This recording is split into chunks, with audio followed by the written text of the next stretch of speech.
Welcome to a special episode of the House of Hesed podcast. For this episode, I will be sharing a narration from a few chapters of my book, The Shepherd King, Breath of the Spirit. These chapters were performed by my good friend, Michael James Brown. I should also say that these episodes are bonus chapters from my book, so they aren't really pertinent to the main storyline of my book. In other words, you don't really need to know much about the rest of the Shepherd King and the main story of the Shepherd King in order to read, or in this case, listen to these chapters. The Shepherd King is a biblical fantasy that is about King David, whereas these bonus chapters, if you couldn't tell from the spooky music, are more of a biblical horror genre. I say that this is a biblical horror genre because I have based the following chapters off of 1 Samuel chapters 5 and 6 from the Bible, which are about how the Ark of the Covenant was exiled away from Israel and captured by the Philistines for 7 months. A few notes on this reading that I would like to talk about before we start. There is some ominous background music during some of the scenes of these episodes. Usually, they are scenes involving a person encountering Yahweh's personal divine presence. These sounds are actually sounds from space that NASA has released, which I then mixed together. NASA took the wavelength of the cosmic background radiation of the universe that is believed to be radiation left over from the Big Bang and converted that radiation into sound waves. They've also done a similar but different process where they used the gas surrounding the black hole in the Perseus galaxy and did some editing magic to create the quote-unquote sound of a black hole. Pretty cool. These are the sounds that I've used to create the background music during these readings whenever somebody encounters Yahweh's personal presence. I've also chosen these sounds specifically in these scenes where Yahweh is present in order to represent Yahweh's character and his character traits. I should probably explain why. So, in the Bible, Yahweh's name denotes what kind of God he is. Many scholars have rendered God's personal name, Yahweh, as I am who I am. So baked into God's name is what kind of God he is. There were gods of thunder, gods of rain, gods of fertility, and essentially a God for everything in the ancient world. But Yahweh's name shows us that he is the God of being, the God of existence and reality itself, because he is who he is. So back to my story. When writing these chapters, I asked myself, what would it sound like if you were in God's presence? What would his voice, his presence, feel like? What would it be like to be Isaiah in Isaiah chapter 6 when he encounters the throne room of God? I wanted to emulate that and mimic that in the background music during these chapters. And that's where I came across the sound of our universe and the sound of existence itself, the cosmic background radiation, which is, to my knowledge, microwaves that permeate the entirety of space and existence as we know it. Now, I also used the black hole sound because if you read the description about the Ark of the Covenant in Exodus 25, Yahweh's presence is somehow said to be above the cherubim. And when I was writing these chapters, I thought that perhaps since no one can look on God's actual presence or his face and live, then maybe Yahweh's presence could reside inside of the shadows underneath the cherubim's wings. So it'd almost be like the shadow underneath the wings of the cherubim houses Yahweh's very presence, which becomes this infinite black hole of sorts.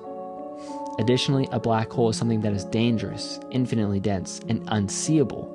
Character traits which are all shared by Yahweh in his presence. Here, I've sort of inverted that passage in the Bible which talks about God's presence being like God being living in unapproachable light, and made that into God living into unapproachable darkness, and have thus used the sounds of a black hole to represent that. So, if you enjoy this episode, then feel free to check out the rest of my book, The Shepherd King, Breath of the Spirit, on Amazon. I'll leave a link to that in the show notes. But with all the plugs out of the way and the explanations out of the way, I want to present to you now Haunted by God, written by me, Wesley Lojudice, and narrated by Michael James Brown.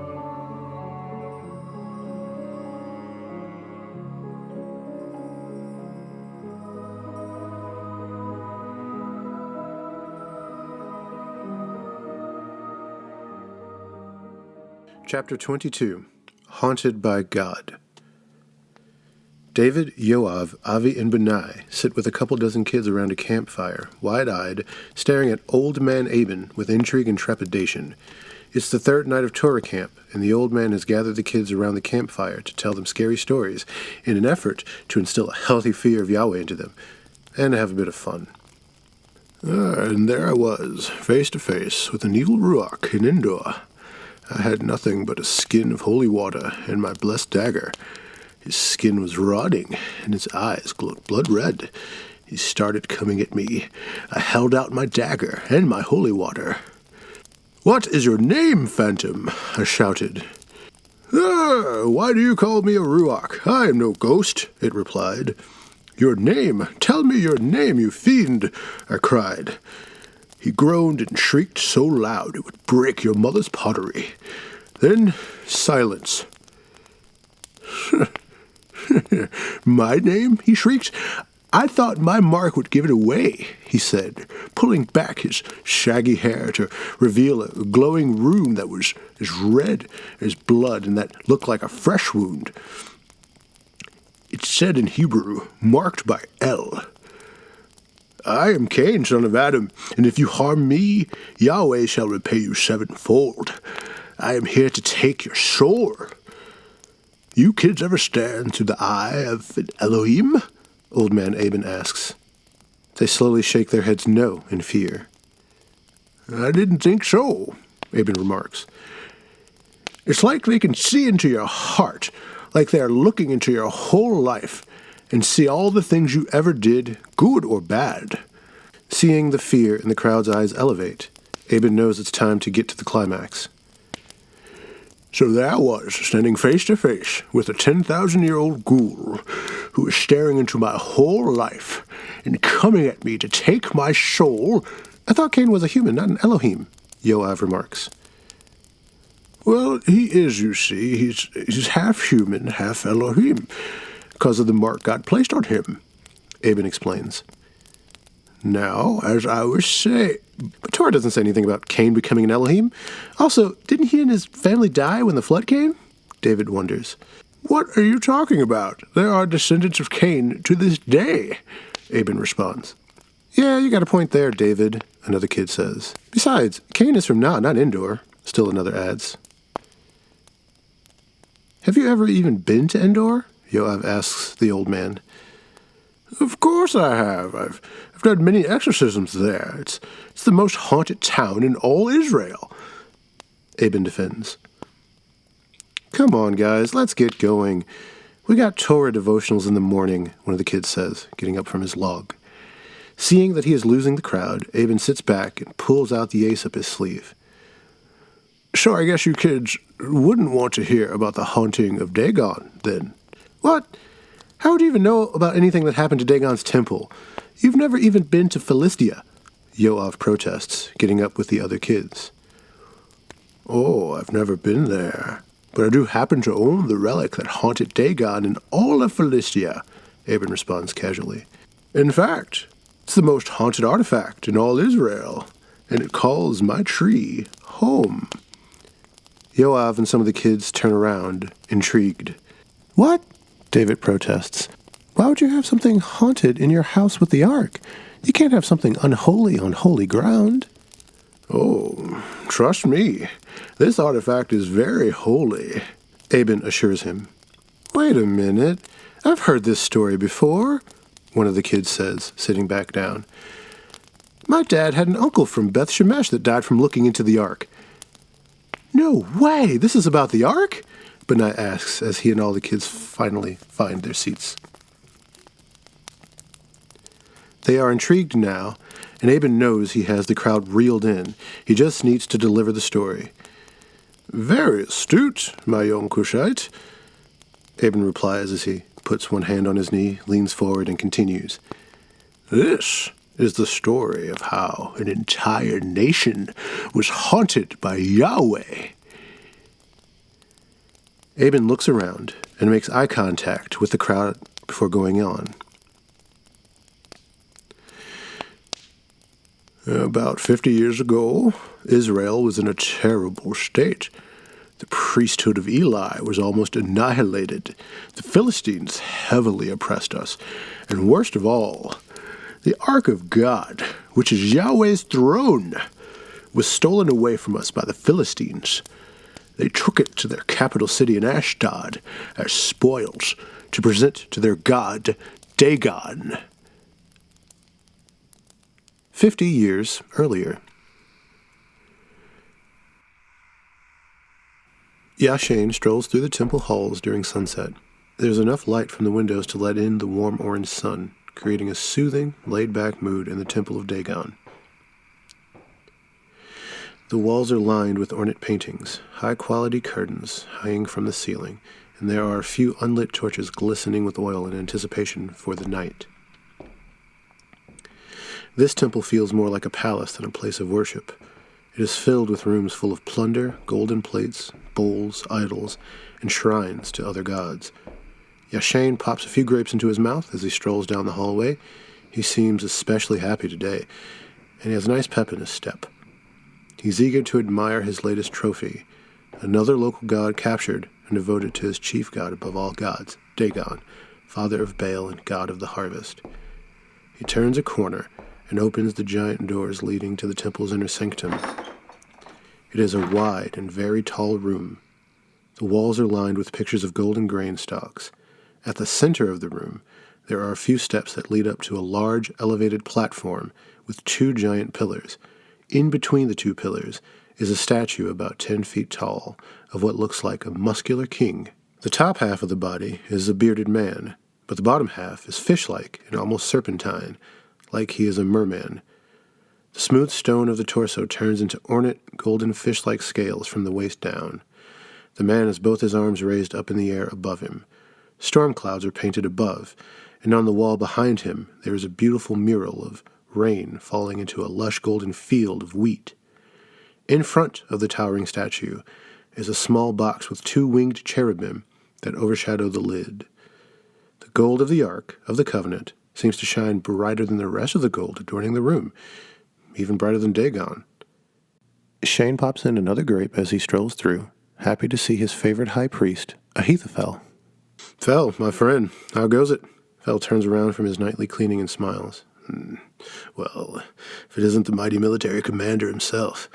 It's been too long, my friend. If you come here to see the king, sorry, but he's long gone. Too busy partying and enjoying the spoils of war, if you know what I mean. Which, by the way, I thought you'd be enjoying too." Shane walks over and inspects the Ark. "Oh, don't worry. I'll be joining the festivities. I just wanted to admire the spoils of war." "Well, it is something to behold," Fel replies. "This idol is like nothing I've ever seen. It's smaller than most other gods, and it doesn't even depict their god. It's just a little golden chest. Was there anything cool inside, like a severed limb or a shrunken head?" Shane asks as he continues to observe the golden box. He pulls out a knife and peels open the lid to peek inside. The Ark creaks as he lifts the lid. A small breeze gently blows on his face, smelling particularly like a fresh fire. He catches a glimpse of two stone tablets. Then he hears behind him what sounds like a faint voice, breathing heavily in anger. He stands back and coughs. "Oh, man, that smells. What is that? I didn't think to clean this thing." "Oh, sorry, I should have warned you," Fel apologizes. "Yeah, it's like the Hebrews were afraid to touch it. It smells like something's burning inside, doesn't it?" Shane continues to cough and nods. "We did find this fresh staff that budded a red flower in there," Fel says as he tosses it over to Shane. "And some of these." Fel turns around to a clay jar, opens it up, and sticks it out to Shane, who's still inspecting the staff. "Wow," he says as he sets his grapes down on the Ark, grabs a piece of manna from the jar, and takes a bite. "How did this thing sprout inside that dirty chest? There's no moisture in there at all." Tastes like honey. Not half bad. What is it?" Fel swallows his piece and continues. "I don't know, some kind of honey wafer. We think it's from a special kind of bee of the land. Maybe it's a god of bees and pollination. Just a theory." "You didn't ask any Hebrews?" Shane asks. "You should know. You killed them all," Fel jests. "Oh, yeah. I forgot. Shane exclaims as they both break out in laughter. Their hysterics are interrupted by what sounds like an angry groan from behind them. The statue of Dagon rattles. They're both silenced immediately. They look back at Dagon and then back at each other. They go right back to their laughter. Looks like Dagon was pleased with the plundering, Shane remarks. He takes another piece of manna from the jar to munch on and continues. I mean, you should have been there, man. We were getting ready for war when all of a sudden we heard this deep roar. It sounded kind of like that, and the ground began to quake. We thought we were done for. Shane takes another bite. So there I was with an army full of men cowering, about to pee themselves, and an angry God. So I said, to hell with it. If we are going to die, we might as well die valiantly. I told the troops to stop crying, man up, and scream louder than those dirty Hebrews. Then what happened? Fell asks. Shane swallows his manna. We slaughtered them till sunset. Turns out they were so talented at distorting their ruachs, they could mimic the gods with their screams and even use their auras to make the ground shake. They were funneling their auras into their voices the whole time. Wow. If only they worked half as hard at throwing a spear or using a sword. Am I right? Fell remarks. They both burst out in laughter again. Still, Shane responds, I can't shake that feeling I had right before the battle. I felt the presence of a lot of gods, Fell, but nothing like this one. At least that's what I thought. Turns out it was just a parlor trick. Well, what do you think of their god now? Fell prompts. He makes some good honey, but that's about it, Shane admits. They both crack up and start walking toward the door. Well, at least the box makes a good souvenir for Dagon, Fell admits as they leave the room. Maybe it'll make some more of the honey wafers for us.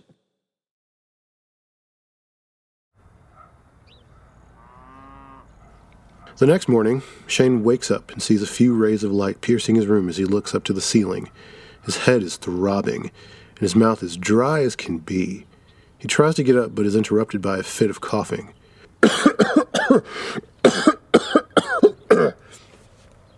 After a few seconds, he regains his composure, takes a deep breath to settle down the cough, and gets up, rubbing his head. Oh, man, must have been too much wine from the celebration last night, he thinks to himself as he grabs another jar of wine for breakfast. He takes a swig and looks in his bronze mirror to see a very blurred reflection of himself. He starts scratching his neck and notices in the mirror that he has a rash on the left side of his neck. He inspects it for a few more seconds before being interrupted by a soldier knocking on his door. He takes another swig. The knocking continues. Yeah, coming. He moseys over to the door and finally opens it up to find a young soldier. His brow is furrowed and forehead scrunched. The soldier sports a small, nervous frown to boot. What is it, son? This had better be good. Do you know how early it is? Shane warns. Sir, you are needed at the temple at once, the soldier informs him. What is it? Did Fell get into a fight again? Shane guesses. I told him I'm not breaking up any more fights. He's going to have to learn how to hold his wine better. No, sir, Well, you just have to see for yourself, the soldier says. Shane, sensing that something disturbing has happened, nods, closes the door, and heads off to the temple behind the young soldier. They open the doors to the inner sanctum and find a group of priests and soldiers gathered around where the statue of Dagon should be. Fell turns around and greets him. What happened? Shane asks as they approach. You didn't see anyone come into the temple after us last night, did you? Fell asks. What? No, you locked the doors before we went to the party, remember? Why would... Shane stops and stares. The men are trying to heave up the multi-ton statue with all their strength. Who did this? Shane demands. Your guess is as good as mine, Phil replies. But you're sure you didn't see anyone come in after us? You haven't seen any Hebrews near the town lately either? No, we killed all the Hebrews we captured and the rest ran away. Could the statue have fallen down from an earthquake, maybe? Shane reasons. We were both up late last night. I didn't feel any earthquake, Phil tells him. Besides, the tables would have flipped over, the torches and curtains would have fallen too, and they all are just like we left them. There's nothing missing either. If it was some Hebrews, I'm sure they would have taken back their god, Shane adds, pointing to the ark, which is directly in front of the statue of Dagon. In fact, They both pause for a moment and notice that Dagon's statue has turned about 30 degrees and, ironically, instead of raising its hands toward the heavens, it's now bowing before the ark. "You don't think," Shane asks. "I don't think what?" Fel prods. "Well, it looks like Dagon is bowing down to the God of the Hebrews," Shane points out. "Don't be ridiculous," Fel scoffs. "You saw for yourself how weak and feeble that God is. If it were powerful enough to topple this statue, then surely it wouldn't have allowed itself to be captured and paraded around like this." "No, you're right. It definitely would not do that, but still, look at the grapes," Shane says. The grapevine that was once a nice small snack for Shane is now a full, thick vine creeping all over the ark and covering the ground in front of it too. "There must be some kind of enchantment on this chest," Fel guesses. "We'll begin research on it tomorrow and see what kind of trickery the Hebrews have placed on this little relic." "Yeah, you're right. Probably the best explanation," Shane affirms softly. He stares at the shadow underneath the cherubim and sees the outline of an empty throne. From the shadow, something seems to stare back at him. He can feel in this moment a chill going down his spine. His heart beats rapidly and the hairs on his arms stand up. It feels like something in there is sitting on that small throne. Something dense, some heavy presence staring, glaring back at him in anger. Then the stare intensifies, as if all that weight and anger were transferred into Shane's heart and twists his stomach. He breaks out in a cold sweat and bends over. His body is in a space dangerous to life. Air escapes his lungs, and his eyes feel glued to the ark. "You okay?" Fel asks, putting his hand on Shane's shoulder. Shane is finally broken from the trance, but the damage is done. Shane's stomach can handle no more. His body is in shock. Nothing to do but reset now. He runs out of the sanctum and vomits, then falls and blacks out for a second. Before his eyes close, he sees the imprint of the outline of that opaque throne, seared into his cornea. "Shane, you okay?" Fel shouts, running over to his friend. After a few seconds, Shane's body reboots. His eyes open, and Fel helps him sit up. "Go get him some water," Fel orders one of the servants who happens to walk by. The servant nods and runs down the hallway. "Hey, you okay?" Fel asks. The imprint of the throne begins to fade, and Fel's voice comes into the foreground. "Hey, you okay, man?" "Yeah," Shane replies. "Must have had too much to drink last night." "Sounds about right," Fel confirms. "Maybe you should take it easy today." "Yeah, you're right," Shane says, still orienting himself. He wipes his mouth and is helped up by Fel. "Go home and get some rest. We'll take care of this," Fel offers as he walks him out of the room. The servant from earlier walks up to them and hands Shane a skin of water. "Now go clean that up," Fel orders. The servant pauses and sighs. "Oh, man, why am I always the one who cleans up the vomit?" Shane looks back and sees the men finally putting the statue of Dagon back in an upright position. He catches another glimpse of the ark and the dense shadow that sits atop the small golden box. He immediately looks away because he senses that heavy presence glaring back at him. "I'll send someone to make a sacrifice to Lord Dagon for your incident today," Fel says as they near the door to the temple. "And I'll have my servants send over some food and water for you. Don't want our best military commander getting sick and frail now, do we?" Shane turns around, stares back down the temple hallway. His vision blurs. The halls seem to stretch forever. The ceiling looms impossibly high. Shane shakes his head and closes his eyes. He opens them and looks at Fel. His vision returns back to normal. "Thanks," Shane says as he walks out of the temple, not before looking back at Fel. He notices a trail of blood flowing out of Fel's nose. Fel? Your nose?" Fel holds his hand to his face and feels the warm blood. "Oh, nosebleed. That's strange. I never get these." Fel quivers as he pulls out a cloth to wipe it away. "Take care, Fel. I'll check in again tomorrow," Shane says as he walks away. Shane gets back to his house and closes the door. His stomach immediately twists in pain again. His throat feels drier than usual.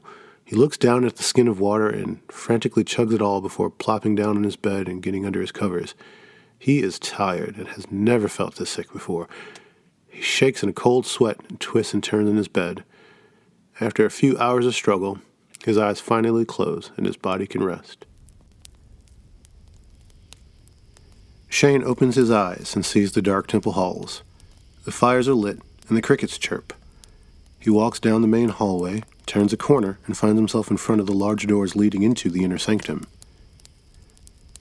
The whole temple seems to feel quieter than usual. He feels that same stare, that anger, that weight looming over his whole body. He wants to run as far as possible away from the temple, but his body is frozen, paralyzed by that presence. Then he feels a force compelling him to walk toward the doors. Reluctantly, his body is pulled into its gravity. He stands before the tall doors, still trying with all his might to turn around and run away. He looks down and notices a pool of blood oozing out of the bottom of the doors. His hand rises, shaking as he tries with all his might to lower it. The power is too compelling, however, and he reaches out to open the door.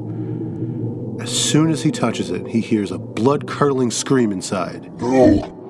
What do you want with us, you Holy One of Israel? No! Please don't torment us any longer! Still powerless to resist, he opens the door as the screams continue. He is met by that same gust of wind he felt when he opened the ark. But this time, it's 7 times stronger. That burning smell is back too, and more pungent than ever.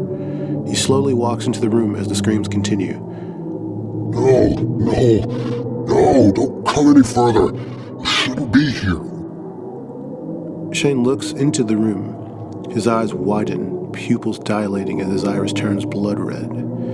He sees what should be the statue of Dagon, now the actual flesh and blood god that he worships, writhing in pain on the ground. The voice sounds like a spiritual being, like an Elohim, but more familiar. Could it be? Could that be Fel's voice? But wait, how could Shane not have noticed? Dagon's face is twisted in pain, but he has no body, or rather, his head has been cut off and blood oozes out of the stump of his neck.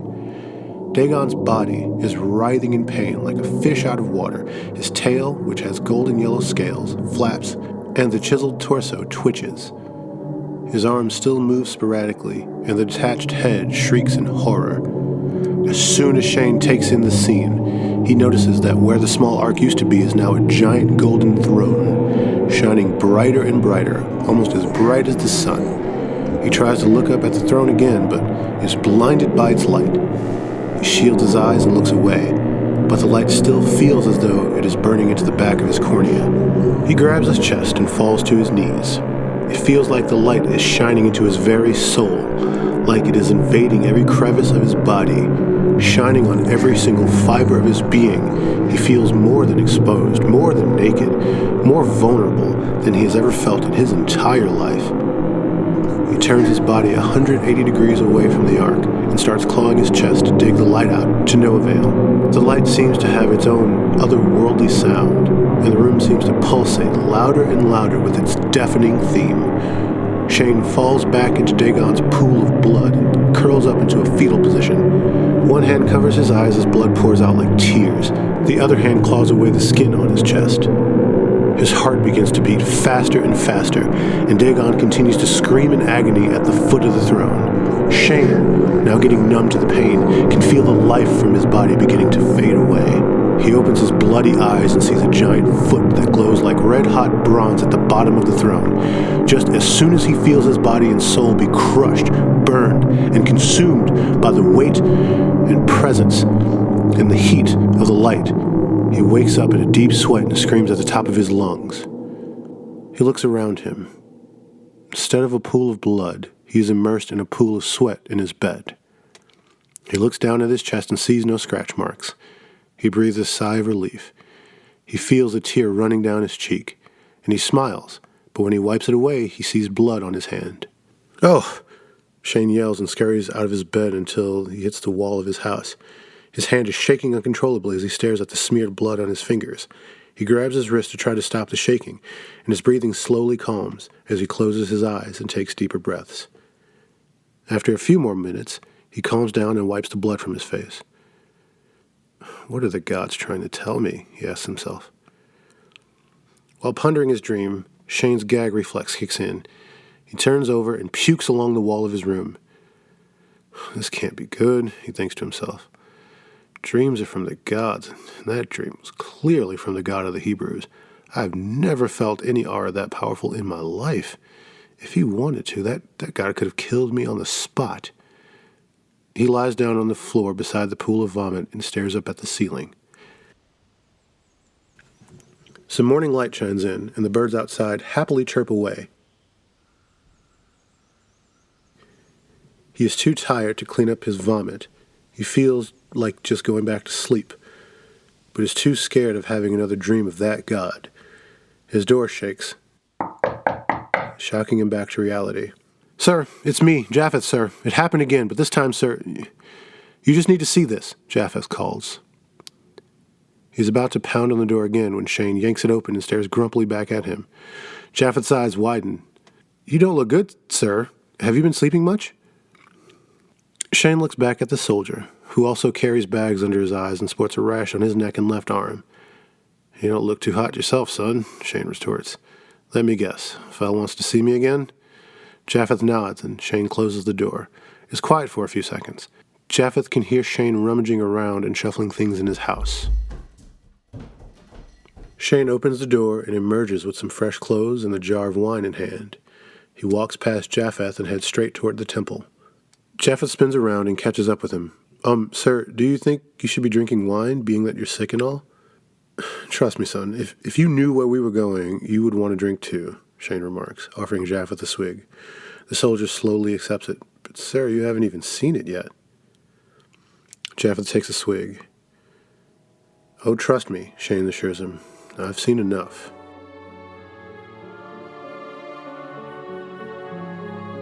Hope you guys enjoyed that narration from the bonus chapters in my book, The Shepherd King, Breath of the Spirit. I'll be releasing the final chapters of Haunted by God, those bonus chapters soon, so be on the lookout for those. Thanks for listening, guys.